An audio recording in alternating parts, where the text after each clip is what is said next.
Guys, quick tip video on Symmons Temptrol shower valve, getting the cold seat out. There's a million videos on rebuilding this, so that's not what this is going to be. This is going to be just to tell you how I got my frozen cold seat out. It was an absolute nightmare. This is the second one I've done. Both times, it's the cold seat that's a pain. The hot seat, not too big a deal. It's smaller, it's further in. So you guys have seen it. You're probably in the mix of it right now. So you can see mine is basically chewed up.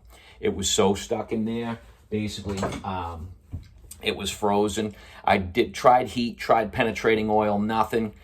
This is it. This is what I ended up doing. Because it was stripped out, I took the file and I took the 4 places. This is the older style with the 4 barbs. The newer one will have an octagon.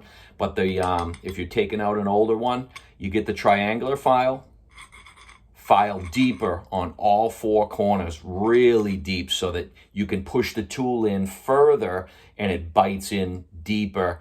And then with a little heat, penetrating oil, and that stuff, eventually you will get it out. You can see with mine, look at the inside of that. You can imagine what a fun time I had.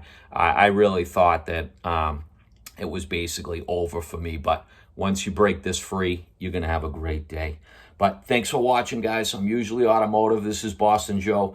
You know, right now it's been a little while, so I'm throwing in a little homeowner how-to videos. If you thought this one was helpful, give me a thumbs up. Subscribe to the channel if you can. I'd appreciate it. And that's it. Boston Joe, over and out.